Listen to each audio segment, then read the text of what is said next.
For a place with a rich history almost 1,000 years long, what better way to explain some of it than by bringing it to life? For most of the summer, Beaulieu Estate is hosting living history, which includes reenactors, classic vehicles, and even Victorian games. Well, there's a great deal of history tied up in Beaulieu.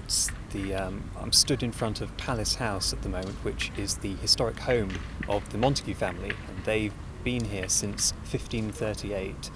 We also have Beaulieu Abbey, which was one of the great abbeys on the south coast, and we also have the National Motor Museum here, which displays vehicles ranging from the early days of motoring up to present day. So all these different aspects of history are celebrated at Beaulieu, and as part of Living History, which is on throughout the summer holidays, they can see characters recreate some of the scenes and experiences of the past.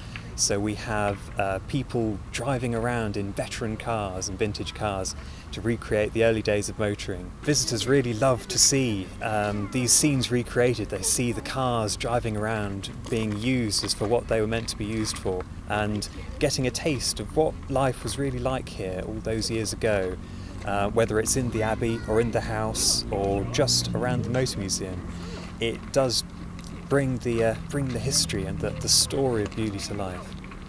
Some of the games available for visitors to try include shuffleboard and hoopla, and even some that don't look very dissimilar to their 21st century counterparts, such as bagatelle, the predecessor to pinball machines. And it's hard to miss the vintage modes of transport going around the estate, such as the penny-farthing, which doesn't look like the easiest thing to master. And of course the vintage cars. Well, the car I've been driving, this is a Austin 12 Heavy from 1928. It's a 1600cc side valve motor car, and it would have been made, say, in the late 20s, early 30s at Longbridge in Birmingham. It's a four-speed motor car, and it's got accelerator, brake, clutch, very similar to the car that you and I are used to driving.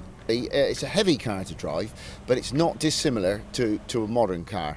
We've also got on display some earlier cars, 1900s cars, and those really are horseless carriages. So you're looking at a different type of driving. There's all sorts of handles you're pulling and pumps and all sorts of things. But this particular car is very like a modern car. If you look at it, the front area is quite small, and the seats at the back quite large, and that indicates to me this was almost certainly a car that someone in a large house would own, and they probably have employed a chauffeur.